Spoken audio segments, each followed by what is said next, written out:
ሰላም ተማሪዎች እንደምን ቆይታችኋል? ዛሬም በሌላ ፕሮግራማችን ተገናኝተናል ማለት ነው። ዛሬ የምንመለከተው ስለ ሰብሴት ወይም ደግሞ ስለ ንዑስ ስብስብ የተወሰነ ደቂቃ ከእናንተ ጋር አብሬያችሁ እቆያለሁ ማለት ነው። ይሄ ዋይት ቦርድ ላይ የምትመለከቱት ከሰባተኛ ክፍል የሂሳብ ትምህርት ላይ የተወሰደ በየትኛውንም በኢትዮጵያ ክልል ላይ የምትገኙ ተማሪዎች ካላችሁ ልክ እንደዚህ ያለ ይዘት የምትማሩ ተማሪዎች ካላችሁ ይሄኛው ቪዲዮ ለእናንተ እጅግ በጣም ይጠቅማችኋል። እስከ መጨረሻው ድረስ ከኛ ጋር ሁኑ። ለቤቱ ደግሞ አዲስ ከሆናችሁ ሰብስክራይብ ማድረግ ጀምሩ። ስለዚህ የዛሬ ርዕሳችን እንደነገርኳችሁ ስለ ሰብሴት ነው የምንመለከተው።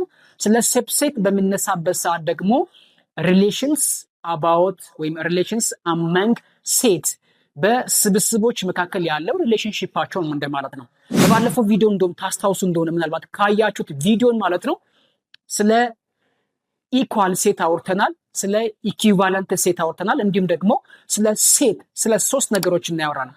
ዛሬ አራተኛው ነው ማለት ነው። ስለዚህ ዛሬ የምንመለከተው በዚህ ፕሮግራማችን ሰብሴት ማለት ምን ማለት ነው የሚለውን እናነሳለን። ሰብሴት ማለት ንዑስ ስብስብ እንደማለት ነው። ንዑስ ስብስብ እንደማለት ነው። ስለ ንዑስ ስብስብ በምናወራበት ሰዓት ተማሪዎች እንዴት ነው መረዳት አለባቸው? ንዑስ ስብስብ ሲባል ምን ማለት ነው? እስኪ የተወሰነ ነገር ለመናገር ልሞክር።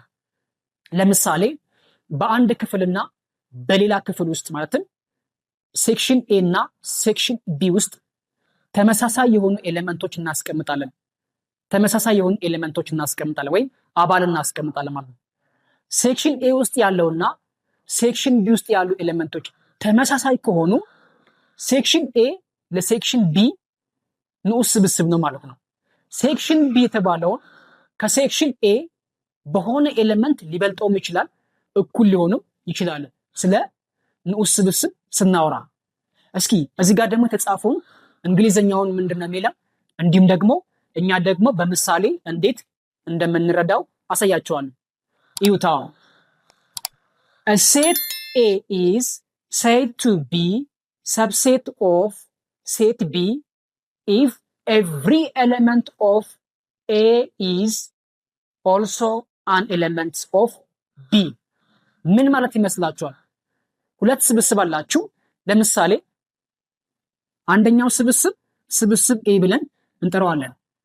በዚህ በስብስብ A ውስጥ የሚገኙ ኤሌመንቶች እናንተ እንደራሳችሁ ታስቀምጣላችሁ። ለምሳሌ እኔ አንድ አስቀመጥኩ፣ 2 ቁጥር አለ፣ 3 ቁጥር አለ። እነዚህንና ሌላ ደግሞ ሌላ ስብስብ ቢኖረኝ ያም ስብስብ ቢ ኦር ሴት ቢ ብዬ እጠራዋለሁ። በዚህ ስብስብ ውስጥ ያሉ ኤሌመንቶች ደግሞ 1 አለ፣ 2 አለ፣ 3 አለ፣ እንደ ሁኔታው ደግሞ 4ም አለ። አሁን እነዚህ ሁለቱም ስንመለከታቸው በዚህ ስብስብ ወይም በዚህ ሴት ውስጥ ያሉ ኤሌመንቶች ከ1 እስከ 3 ያሉ ቁጥሮች መቁጠሪያ ቁጥሮች ናቸው። ስለዚህ ዌል ዲፋይንድ የሆነ ሴት ነው ማለት ነው፣ ኦብጀክት ነው ማለት ነው። ሴት ቢ ውስጥ ደግሞ ያሉ ኤሌመንቶች ከ1 እስከ 4 ናቸው። በተመሳሳይ መልኩ ደግሞ መቁጠሪያ ቁጥር ናቸው፣ ትርጉም ያለው ቁጥሮች ናቸው። አሁን ዋናውና ትልቁ ትርጉም ምንድነው? ይሄኛው ስብስብ ለዚህኛው ስብስብ ንዑስ ስብስብ ለመሆን ከፈለገ ይሄኛው ስብስብ ለዚህኛው ንዑስ ስብስብ ነው ለመባል እዚህ ውስጥ ያሉ ኤሌመንቶች ወይም በስብስብ ኤ ውስጥ ያሉ ኤሌመንቶች በሙሉ ስብስብ ቢ ውስጥ መገኘት አለባቸው። ይዋቸው 1 ቁጥር አለ፣ 2 አለ፣ 3 አለ። ስለዚህ እዚህ ውስጥ ያሉ ኤሌመንቶች በሙሉ ወይም አባሎች በሙሉ በስብስብ ኤ ኦር ሴት ቢ ውስጥ ካሉ ይሄኛውን ስብስብ ለዚህኛው ስብስብ ንዑስ ስብስብ ወይም ሰብሴት ብለን እንጠራዋለን ማለት ነው።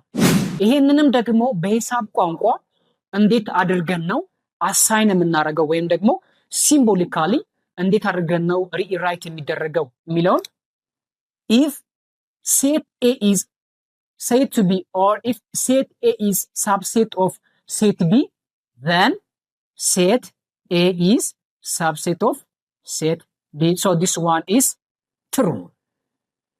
ይህን አረፍተ ነገር ልክ ነው ማለት ነው። ምክንያቱም እዚህ ውስጥ ያሉ ኤሌመንቶች በሙሉ እዚህ ውስጥ ይገኛሉ።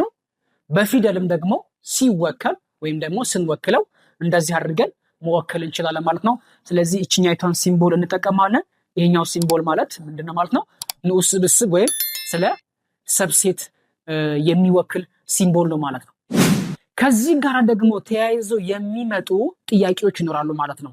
ከዚህ ጋር ተያይዞ ጥያቄዎች ሲመጡ እንዴት መለየት እንችላለን? እንዲሁም ደግሞ ስለ ሰብሴት በሚነሳበት ሰዓት ፕሮፐርቲዎች አሉት ወይም ባህሪያቶች አሉት ማለት ነው። በጥያቄ መልክ የሚመጡ እንዲሁም ደግሞ ለተማሪዎች የምንጠይቃቸው ወይም የሚጠየቁ ጥያቄዎች ይኖራሉ። እነዛ ጥያቄዎችን እንዴት አድርገን ነው አንደርስታንድ ልናደርጋቸው የምንችለው የሚለውን ይሄኛውን ሁለተኛውን ምሳሌ በደንብ እናየዋለን። ስለዚህ ከዚህ አንጻር ስብስብ ኤ ውስጥ ያሉ ኤሌመንቶች አጠቃላይ ስንት ናቸው? 3 ናቸው። እዚህ ውስጥ ያሉ ኤሌመንቶች በሙሉ ደግሞ የዚህ የስብስብ ኤ ንዑስ ስብስብ ናቸው ማለት ነው። ለምሳሌ አንድ አባት 3 ልጆች ቢኖሩት አንደኛው ልጅ ለቤቱ ምንድነው ማለት ነው? ንዑስ ስብስብ ነው ማለት ነው። አጠቃላይ ደግሞ 3ቱም ቤተሰቦች እናት፣ ልጅ፣ አባት 3 ከሆኑ ማለት ነው 3ቱም ደግሞ የቤቱ ንዑስ ስብስብ ናቸው ማለት ነው። ስለዚህ በዛ ምሳሌ መሰረት ይሄኛውንም መረዳት ያስፈልጋል ማለት ነው። ይሄኛውም እንረዳዋለን። ስለዚህ እዚህ ጋር ምንድነው እዚህ አጠቃላይ የዚህ ስብስብ አጠቃላይ ንዑስ ስብስቦቹ ስንት ናቸው? 8 ናቸው። 2 the power of 3 which is equals to 8 2 ከየት መጣ? ስታንዳርዱ ነው። 3 ከየት መጣ? አጠቃላይ ኤሌመንቶች 1 2 3 ናቸው። then 2 the power of 3 አጠቃላይ የዚህን ስብስብ ንዑስ ስብስቦች 8 ናቸው። እነዛም 8ቱ ንዑስ ስብስቦቹ እንዴት አድርገን ነው ሊስት የምናደርጋቸው የሚለው እናያለን። አንደኛ አንድ ቁጥር ለስብስብ ኤ ንዑስ ስብስብ ነው። አንደኛ። ሁለተኛ ደግሞ 2 ቁጥር ራሱ ለስብስብ ኤ ንዑስ ስብስብ ነው። 3 ቁጥር ለስብስቡ ንዑስ ስብስብ ነው። ምክንያቱም በዚህ ስብስብ ውስጥ አንድ ቁጥር እዚህ ውስጥ ካለ ልክ ነው ማለት ነው። በዚህ ስብስብ ውስጥ 2 ቁጥር ካለ ልክ ነው። ስለዚህ 2 ቁጥር እዚህም አለ እዚህም አለ። ያ ማለት ይሄ ስብስብ ለስብስብ ኤ ንዑስ ስብስብ ነው because ይሄ ቁጥር እዚህ ውስጥ ስላለ ማለት ነው። ሌላኛው ደግሞ እስከ 3 ድረስ እንዲናረጋል። እነዚህ በሙሉ ምኖቹ ናቸው? ባህሪያቶቹ ናቸው፣ ፕሮፐርቲዎቹ ናቸው። ወይም ደግሞ የዚህኛው ስብስብ ሰብሴት ናቸው ብለን እንናገራለን ማለት ነው። ኦኬ እንቀጥላለን። አሁን ደግሞ 2 ነው የምናደርጋቸው 1 እና 2 this is the subset of set A 2 እና 3 እናደርግና the subset of set A because 2 እና 3 ስብስብ ኤ ውስጥ አሉ። እነዚህ አሁን እየዘረዘርናቸው ያሉት ነገሮች በሙሉ ምናልባት ተማሪዎች ካሉ ይሄን ነገር በደንብ ይረዱታል ብዬ ተስፋ አደርጋለሁ። እነዚህ አሁን እየሰራናቸው ያሉት የዚህ ስብስብ ሰብሴቶች ወይም ደግሞ ንዑስ ስብስቦቹ እንዴት አድርጋችሁ ሊስት ማድረግ እንዳለባችሁ ነው። 1 2 3 4 5 6 2 የሚቀረን ነገር አለ። አጠቃላይ ስንት ናቸው ብለናል? 8 ናቸው። 7ኛው ደግሞ 1 2 3 ቅድም የተናገርኩት ማለት ነው። እናት፣ አባት፣ ልጅ የቤቱ ምኖች ናቸው? ንዑስ ስብስብ ናቸው ማለት ነው። 7ኛው ይሄ ነው። 8ኛው ደግሞ ለእናንተ ትችላችኋለሁ። ኮሜንት ላይ አሳውቁኝ። 8ኛውን ሳብሴት ምን እንደሆነ ኮሜንት ላይ ብታሳውቁኝ አይላችኋለሁ፣ አነባዋለሁ ማለት ነው። በቀጣይ ቪዲዮ እንገናኛለን። በቀጣይ ደግሞ የምንገናኝበት ቪዲዮአችን ወይም ደግሞ ትምህርታችን የሚሆነው ዛሬ ያየነው ሳብሴት ነው። ቀጣይ ደግሞ ፕሮፐር ሳብሴት ወይም ደግሞ በአማርኛ ጥገኛ ንዑስ ስብስብ የሚለውን እንመለከታለን ማለት ነው። በዚህ ቪዲዮ እስከ መጨረሻው ድረስ ካያችሁ እዚህ ጋር 8ኛውን ሳብሴት የስብስብ ኤ ሳብሴቱን ሊስት አድርጉልኝ ኮሜንት ላይ። በቀጣይ ቪዲዮዎች እንገናኛለን። ለቤቱ አዲስ ከሆናችሁ ሰብስክራይብ ማድረጋችሁ እንዳይቀር። ሀሳብ አስተያየት ካላችሁ ደግሞ ምስል በምታገኙት ስልክ እየደወላችሁ ማሳወቅ ትችላላችሁ ማለት ነው። በቀጣይ ቪዲዮ እንገናኝ። ሁላችሁም በያላችሁበት መልካም ጊዜ እመኝላችኋለሁ።